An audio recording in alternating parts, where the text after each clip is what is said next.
아주 재미있는 쇼츠 영상을 하나 보았습니다. 제목이 뭐였냐면 세상에서 가장 위험한 동물은 무엇일까 했어요. 그래서 제 짧은 과학 지식으로 한번 다 대봤거든요. 근데 정답은 아니었습니다. 상어도 생각을 했고요. 악어도 생각을 했고요. 호랑이도 생각을 해봤고요. 그냥 가장 접근하기 쉬운 모기도 생각을 해보았습니다. 그런데 정답은 아니더라고요. 근데 이 동물은 너무나 위험해서요. 단 한 곳의 동물원에서만 약 18년 동안만 전시되었고요. 다른 어떤 동물보다도 인간의 삶을 위협한다라고 합니다. 그래서 1963년 뉴욕 브롱크스 동물원에서요. 이 동물을 모두 볼 수 있게 전시해 놓았다고 하는데요. 당시에 너무나 예상치 못한 일이라 전 세계적으로 아주 큰 이슈가 되었다고 합니다. 왜냐하면 이 동물을 설명하는 그 문구에가 이렇게 적혀 있었다고 해요. 당신이 보고 있는 것은 세상에서 가장 위험한 동물입니다. 유일하게 다른 종을 전멸시킬 수 있는 능력을 가졌고 이제는 지구상의 모든 생명체를 멸망시킬 수 있는 힘을 가졌습니다. 그리고 그 동물의 정체는 야생동물이 아니라 생명체도 아닌 거울이었다라고 해요. 바로 이 거울을 들여다보는 우리 인간이 가장 위험한 동물이라는 것이죠. 오늘 설교와는 약간 거리가 있는 내용이지만요. 한번 재밌길래 이야기를 한번 해보았어요. 사랑하는 성도님들, 우리도 매일 아침에 하루에 어쩌면요 수십 번, 좀 많은 사람은 수백 번 거울을 볼 겁니다. 그러면서 헤어도 만지고요. 이빨에 뭐가 꼈는가 보기도 할 거고요. 옷 매무샘도 정비를 할 겁니다. 그러면서 거울에 비친 나의 얼굴을 보면서 우리 성도님들은 어떻게 생각하십니까? 오, 괜찮은데 다 죽었어. 혹시 막 이런 생각을 하시진 않습니까? 가끔씩 이렇게 좀 살이 빠져 보이고 이럴 때는 또 이발도 하고 있을 때는 또 그런 생각을 할 때가 있죠. 전에 엘리베이터를 탔을 때의 일이에요. 간혹 가다가 이제 어떤 정신없는 분들은 이제 저를 보면서 좀 이렇게 무섭다라고도 이야기를 하는데요. 그냥 가까이서 봐도 쓱 봐도 귀여운 면이 있는데 왜 그런지는 모르겠어요. 그런데 어느 날 엘리베이터를 타는데요. 그 엘리베이터를 이렇게 관리하시는, 청소하시는 그 아주머니와 함께 제가 엘리베이터를 탄 적이 있었습니다. 근데 이 아주머니께서 이제 저를 보고 혹시 교회에 다니시냐고 꼭 목사님 같다라고 이야기를 하는 겁니다. 그래서 왠지 모를 이 뿌듯함과 기쁨을 안고 정말로 세상 인자한 목소리로 네 그렇습니다 라고 웃어주면서 대답을 해주고 내렸던 기억이 있는데요. 사랑하는 성도님들, 이 얼굴은 사람의 거울이라는 말이 있습니다. 이게 무슨 말이냐면 나의 얼굴에 나의 자신의 그 사람됨이 가장 분명하게 나타난다라는 말이죠. 그런데 오늘 본문을 보게 되면요.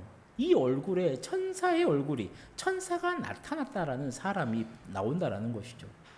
그 사람이 누구냐면 바로 우리가 너무나도 잘 알고 있는 이 스데반이라는 사람이라는 겁니다. 우리 본문 15절 말씀을 함께 읽어보도록 하겠습니다. 공회 중에 앉은 사람들이 다 스데반을 주목하여 보니 그 얼굴이 천사의 얼굴과 같더라. 아멘. 이 스데반의 이름의 뜻은 무엇이냐면 면류관이에요. 이 스데반의 부모가 이름을 지었겠죠. 그런데 아주 기가 막히게 지은 것 같아요. 왜냐하면 최초로 순교의 면류관을 쓴 사람이 바로 이 스데반이기 때문이라는 겁니다. 그런데 이 스데반의 이 개인적인 이력에 대해서는요, 성경에 나오지가 않아요. 가문은 어떻고 이 사람이 얼마나 배웠고 이런 배경이 전혀 없습니다. 그렇게 우리는 이 스데반이 어떤 사람인지 알려고 하면요, 성경에서 소개하고 있는 그 모습을 통해서 유추해 볼 수가 있다라는 것이죠. 그래서 사도행전 6장의 앞부분부터 나온 내용을 보면요, 성경은 스데반을 이렇게 설명을 해요. 성령과 지혜가 충만하다. 그 다음에 믿음과 성령이 충만하다. 은혜와 권능이 충만하다. 또 지혜와 성령으로 가득했다라고 성경은 말을 해요. 성경은 스데반을 어떻게 표현을 하냐면 성령과 지혜와 믿음과 은혜와 권능이 충만한 사람이다라고 이 스데반에 대해서 우리에게 알려주고 있다는 것이죠. 사랑하는 성도님들, 스데반이 가졌던 이 모든 것에 가장 기초가 되는 것이 무엇인지 아시겠습니까? 바로 성령 충만이라는 거예요. 그래서 초대교회에서는요, 사람이든 사역이든 항상 어디서부터 출발을 하냐면 성령 충만에서부터 시작을 해요. 성령이 충만하니까 지혜가 충만해요. 성령이 충만하니까 믿음이 충만하고요. 성령이 충만하니까 은혜와 권능이 충만하더라는 거예요. 그러면 이 성령 충만은 무엇이냐? 바로 예수님의 영으로 가득 찼다라는 말이에요. 예수님의 영으로 내 안이 가득 채워져서요, 내 안에만 차고 있는 것이 아니라 밖으로 그냥 넘친다라는 말입니다. 성령에 사로잡혔다라는 말이고요, 성령에 절대적으로 복종한다는 말이 바로 이 성령 충만인 겁니다. 그리고 중요한 것은 하나님은 이렇게 성령 충만한 사람을 들어 사용하신다라는 것이죠. 그러니까 오늘 스데반은 어떤 사람입니까? 첫 번째는요, 성령과 지혜, 믿음, 은혜, 권능이 충만한 사람이었다는 것을 우리가 알 수가 있죠.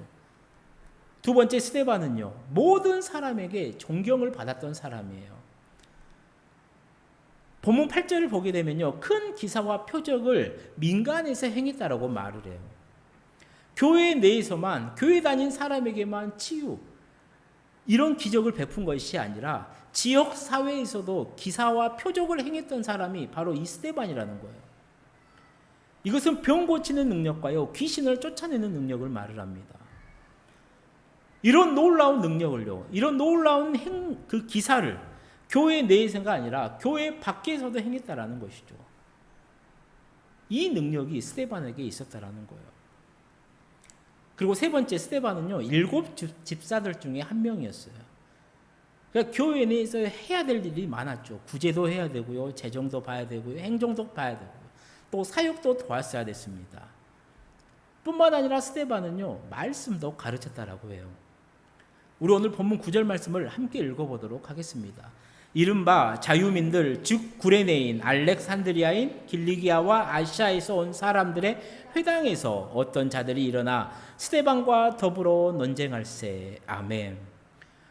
이 말씀에서 우리가 집중해서 좀 봐야 될 게 뭐냐면 회당과 논쟁이라는 말이에요.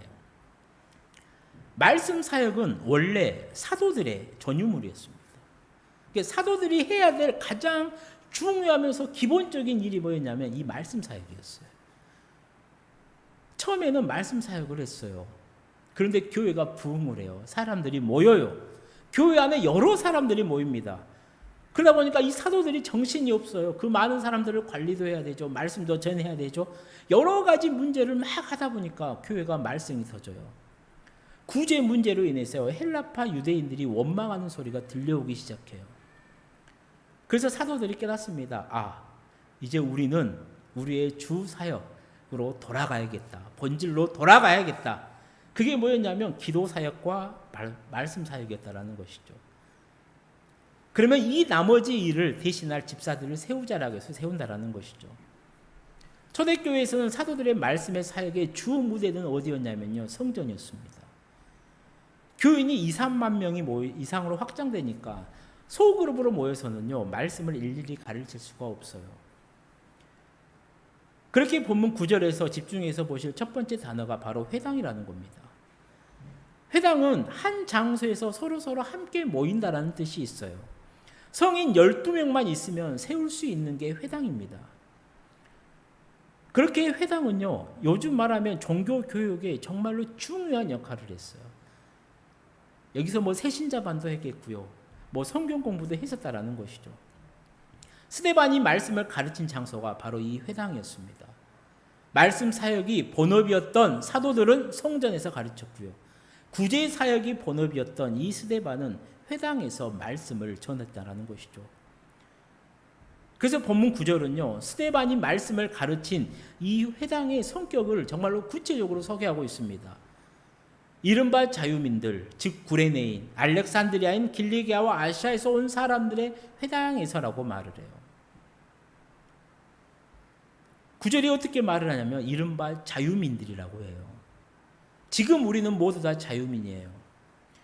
하지만 이때 당시 로마가 세계를 통치하고 있을 때에는요, 모든 사람들이 자유롭지 못했어요.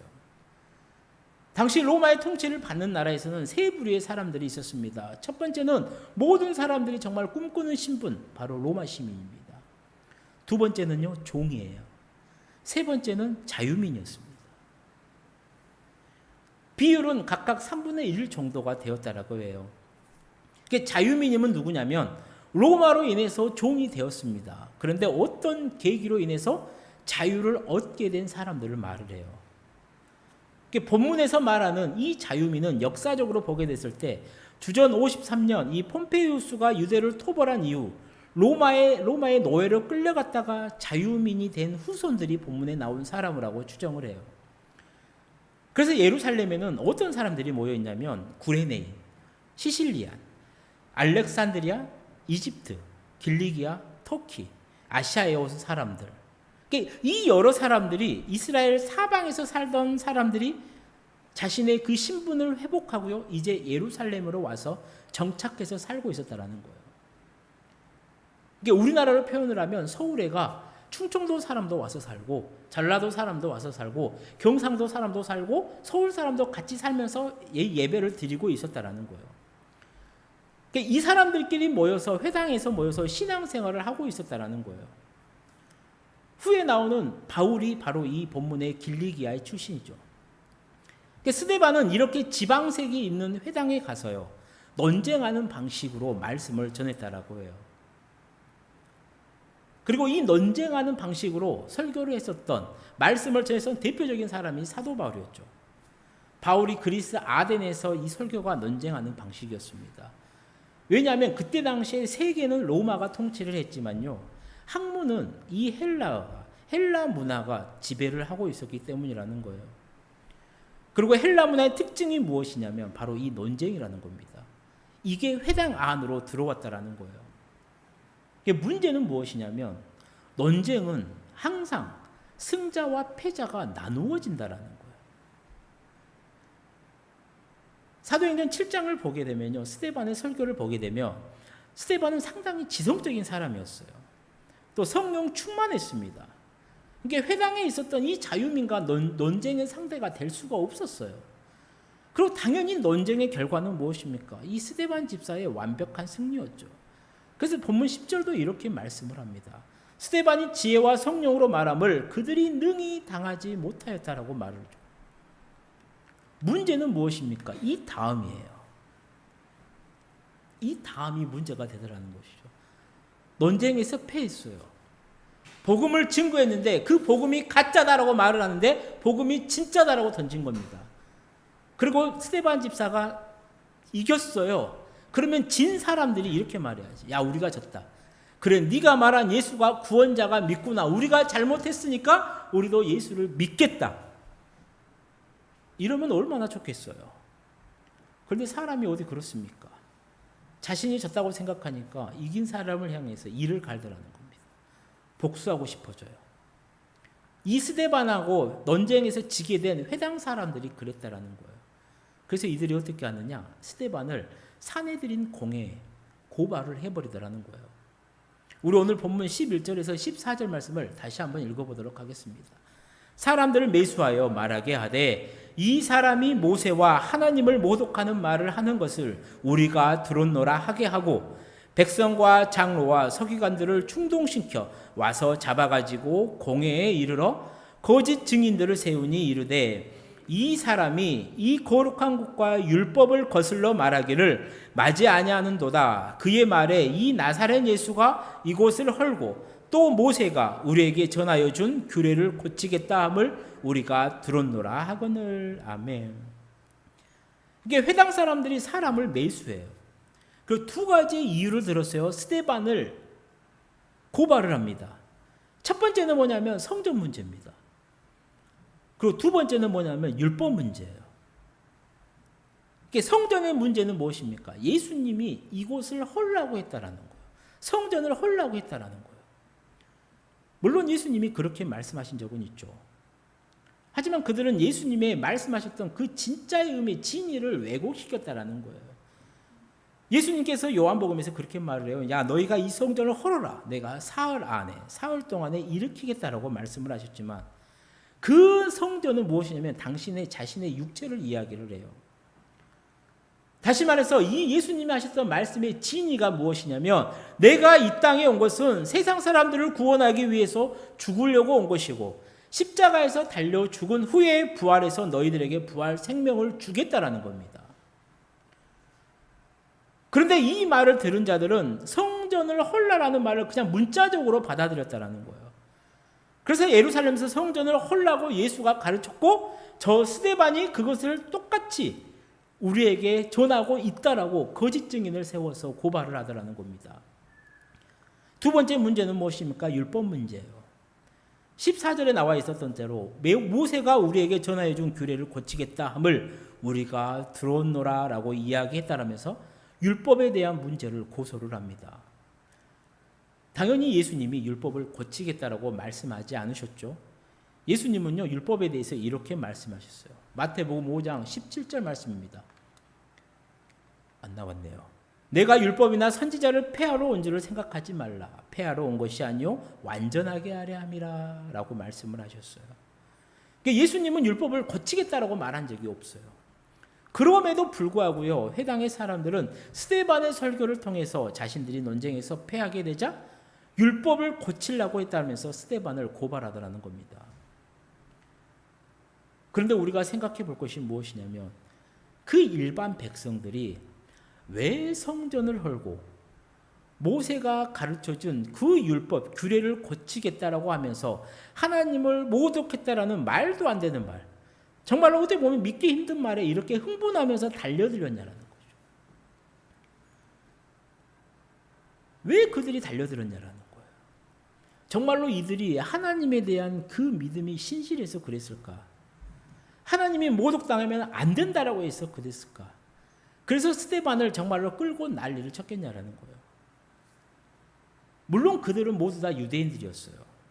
그들 가운데는요 사울처럼 자기들이 하는 일이 하나님께 대한 충성임을 보여주는 사람도 있었을 겁니다.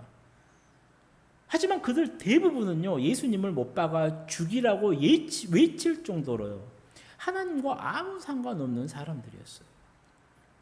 즉 겉으로는 하나님을 믿는데요 사실은 하나님의 뜻과는 완전히 반대대로 살아가는 사람들이 많이 있었다라는 겁니다. 그런데 왜 이들이 스데반을 제거하러 달라들었냐라는 것이죠.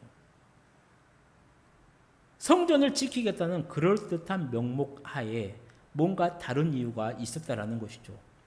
그 다른 이유가 무엇이었겠냐라는 거예요. 이스라엘 전역에 퍼져 사는 유대인 남자들에게요. 가장 큰 연례 행사가 무엇이냐면요. 1년에 3번씩 의무적으로 드려야 되는 제사였습니다. 예루살렘 성전으로 와서요. 예배를 드렸어야 돼요. 세계 각처에 흩어져 사는 디아스포라 유대인들에게도 마찬가지예요. 예루살렘 성전 순례는요. 가장 큰 신성한 의무였습니다. 그러니까 지금도 그래요. 매년 수백만 명에 달하는 유대인들이 예루살렘을 찾아옵니다. 그리고 그곳에서 머물러요. 그리고 하나님께 제사 드리기 위해 제물을 바칩니다. 소나 양, 새를 잡아가지고 제사를 드리기예요. 거기에 사용하는 경비가 대단했습니다. 생각해 보십시오. 다른 나라에 사는데 어떻게 소를 끌고 와요? 어떻게 양을 끌고 와요? 새를 끌고 와요? 그러다가 다치면요. 흠없는 걸 하나님께 드려야 되니까 목포에서 서울까지 왔는데요. 천안 왔는데 갑자기 소가 넘어졌네요. 다리에 피를 흘리네요. 그러면 다시 그걸 가지고 목포로 가야 돼요. 왜? 흠 있는 것을 하나님께 드릴 수가 없으니까. 그러니까 성전이 어떻게 합니까? 해당하는 짐승을 돈으로 사서 제물로 드려도 되게 됩니다. 그리고 그 당시에는 로마 화폐가 아니라 제물은 성전 돈으로 바꾸어 사게 되어 있었죠. 그러니까 성전에서 거둬들이는 제사장들의 수입이나 뒷돈이 엄청나게 많았다는 거예요. 깎아달라고 뇌물도 주고요. 흠 없는 것으로 드려야 하니까 흠 있는 것을 들여오면서 뒷돈 주는 경우도 많았다라고 해요. 그러니 유대 최고 지도자들인 대제사장들과 주변의 종교 지도자들이 그런 데서 엄청난 수입을 올렸다라고 합니다. 그리고 당시 예루살렘 사람치고 성전 덕분에 먹고 살지 않은 사람은 없었다라고 해도 과언이 아니었다라고 하죠. 그러니까 예수님이 성전을 헐어버리라고 스데반이 그렇게 똑같이 설교를 하니까요. 거짓 증인들이 모함을 한다라는 겁니다. 이유는 딱 하나입니다. 바로 내 돈줄이 확 끊기기 때문이라는 거예요. 지금도 그렇습니다. 종교적인 이유라든가 세계 평화 같은 데 사람들 넘어가지 않아요. 관심도 없어요. 하지만 돈에는 넘어갑니다. 아무리 진리라고 해야 돼요. 내 수입이 줄어들고 내 돈이 끊긴다라면요. 가지 않을 겁니다. 그런데 그곳이 아무리 비진리라 할지라도요. 내 주머니에 돈이 들어온다? 그러면 그쪽으로 쏠리는 게 사람들이라는 것이죠. 2000년 전이나 지금이나 이스라엘이나 한국이나 마찬가지라는 겁니다. 사랑하는 성도님들, 우리가 예수님을 믿는데요. 내 돈에 손해가 온다라고 하면요. 믿으시겠습니까? 주일마다 교회 와서 예배 한 번 드릴 때마다 10만 원, 100만 원씩 내고 예배 드려야 한다라고 하면요. 우리 성도님들은 예배 드리겠습니까? 그런데 반대로요. 예배에 나오면요. 주일마다 100만 원씩 준다고 한다면요. 우리 교회는 아마 미어 터질 겁니다. 정말로 안타깝게도 요즘은 하나님이 아니라 돈이 주인이 되어버린 시대가 되었다는 것이죠. 돈이 가장 중요하고 돈이 핵심이 되어버렸어요. 우리도 신앙이라고 하면서요. 얼마나 돈에 휘둘러 살아가고 있습니까? 성경에 나와 있는 이 일반 백성들도 그랬어요. 스데반이 정말로 그 말을 했냐 안 했냐 사실이냐 이게 중요한 게 아닙니다. 이야기 들어보니까 내 밥줄이 끊기게 생겼어요. 그러니까 그냥 갔다가 산에 들린 공회에 가서 이름을 불러서 합법적으로 스데반을 제거하려고 들었다는 것이죠. 하나님이 이것을 기뻐하시느냐 기뻐하지 않으느냐 그들에겐 중요한 게 아니었습니다. 우리 돈줄이 끊기게 생겼다. 이놈을 빨리 처리하자. 그들의 관심은 오로지 돈이었다라는 것이죠. 그래서 한통속이 되어서 스데반을 죽이려고 작정하고 달려듭니다. 그리고 그들은 모두 하나님을 믿는 유대인들이었어요. 이런 공격 앞에요. 스데반이 어떤 반응을 보였냐라는 거예요. 오늘 본문 15절로는 이렇게 말을 합니다. 우리 함께 읽어보도록 하겠습니다. 공회 중에 앉은 사람들이 다 스데반을 주목하여 보니 그 얼굴이 천사의 얼굴과 같더라. 아멘.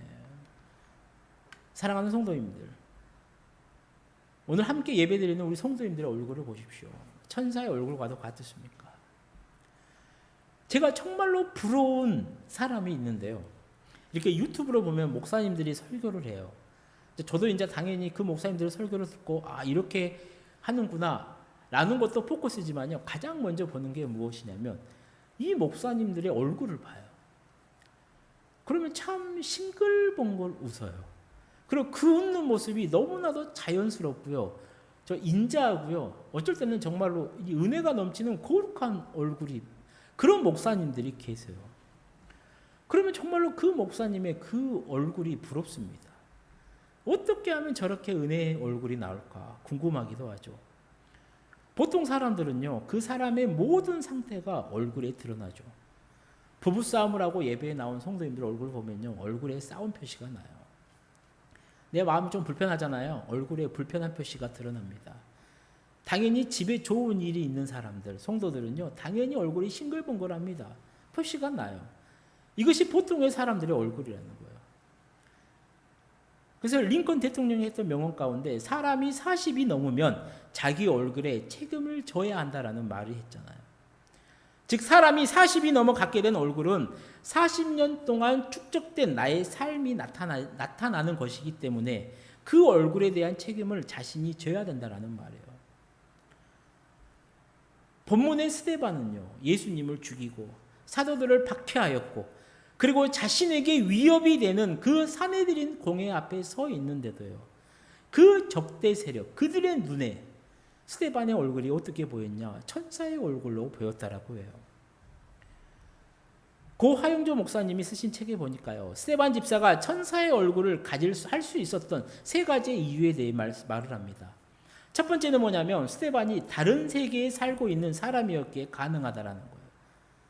이게 스데반은 몸은 세상에서 살아가지만요, 이 마음과 영은 늘 하나님과 교제하고 있었기에 가능했다라는 것이죠. 그리고 두 번째는 스데반이 이 성령 하나님의 지배를 받고 있었기 때문이라는 거예요. 그리고 세 번째가 중요한데요, 스데반은요, 자신을 재판하고 자신을 고발했던 그 사람들을 용서하고 있었기 때문에 천사의 얼굴이 가능했다라는 겁니다. 그 용서할 수 있는 얼굴은요, 평안할 수밖에 없다라는 거예요. 사랑하는 성도님들, 나도 천사의 얼굴로 살고 싶으십니까? 그렇다면요, 용서하십시오. 지금 용서하지 못하는 사람이 있으십니까? 무슨 철천지 원수라도 되면요, 용서하지 못하는 경우가 있겠죠. 하지만 그런 경우는 거의 없는 것 같아요. 그런데 분명한 것은 용서하고 사랑하지 못하면요, 이 천사의 얼굴을 가질 수가 없다라는 것이죠.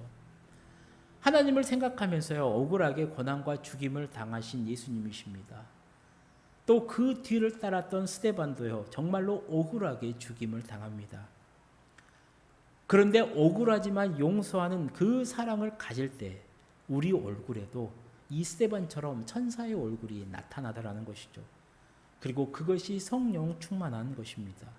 그것이 성령님의 지배를 받는 사람들의 특징이라는 것이죠. 이제 말씀을 마치려고 합니다. 사랑하는 성도님들, 오늘 본문에 소개된 스데반은요, 우리가 닮아야 할, 정말로 본받아야 될 신앙인입니다. 정말로 성령 충만해서요, 주어진 일은 물론이고 복음 전하는 일까지 우리가 닮아야 된다는 것이죠. 나아가 저와 여러분의 얼굴에도요, 세상 사람들이 볼 때 그들과 정말로 동일하고 찌들고 힘든 얼굴이 아니라 정말로 이 스데반의 얼굴처럼 천사의 얼굴로 보여지실 수 있기를 주님의 이름으로 축원합니다. 기도하겠습니다. 사랑의 하나님 아버지, 우리 모두도 성령 충만함으로 늘 하나님과 동행하기를 원합니다. 그래서 사랑하는 우리 모든 성도님들의 말과 행동, 얼굴에도 예수님의 모습이 나타나서 만나는 모든 사람들에게 주님의 사랑을 전하며 살아갈 수 있도록 인도하여 주옵소서. 예수님의 이름으로 기도드립니다. 아멘.